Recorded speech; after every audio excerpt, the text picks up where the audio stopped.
Finally, this half hour, every year Boston Marathon bombing survivor Heather Abbott hosts a watch party at the finish line. It's a spot to cheer on the runners who are raising money to help amputees. But as Susan Tran tells us, this also brings Heather back to the place that changed her life forever.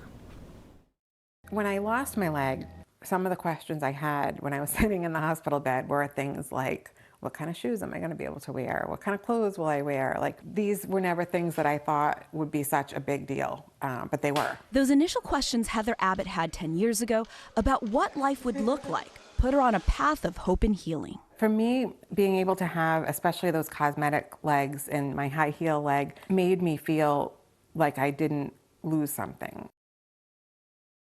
The world embraced Heather and the 16 other survivors who lost limbs. But the Rhode Island native quickly realized that type of support did not exist for other amputees. And a year after the bombings, she started the Heather Abbott Foundation. I think it's just helped me to make sense out of what happened, you know, a senseless act. I gotta get back used to it, you know. These tentative steps for Kendra Casino D'Alessandro show major progress since July of 2021. That first year, it killed me. It was a lot of ups and downs and emotions. Yeah, it feels good.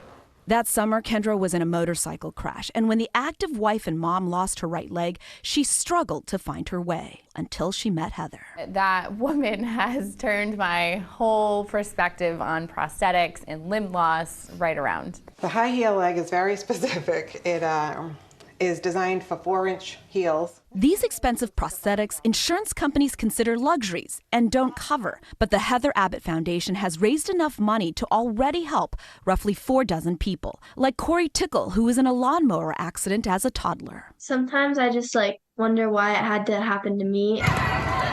But a running blade means the 16-year-old can play volleyball. It allows me to run more normal if I would have 2 legs. There's Savannah, who had a simple dream. And that's all she wanted to do, was wear high heels to her prom. The doll who questioned being able to live independently. And, I went on to see videos of him learning how to drive a car. For Stephanie Schaefer, she got a life-changing microprocessor knee. With my spinal cord injury, I would have just fallen onto the floor. The double amputee has had a long recovery since a tour boat explosion during a family vacation in the Bahamas. And it was this first glimpse of, this beautiful woman as an amputee. That's what I think Heather gave me, was that, my legs were gone, but I could still, there were these tools to look like myself and feel like myself. Heather turned trauma into inspiration, but still gives herself the grace to accept there are obstacles she won't easily overcome. One of the things that's really hard for me is the beach. I used to love the beach. Not only is it just difficult to maneuver around on the sand on the beach,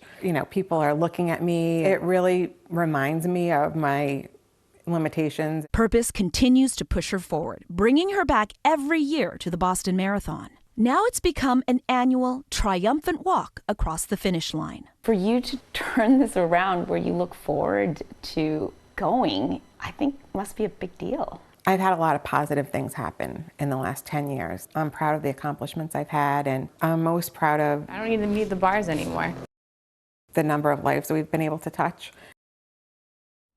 Wow, powerful impact. Yeah. That's Susan Tran reporting. Remember, Boston Marathon happens in less than a week.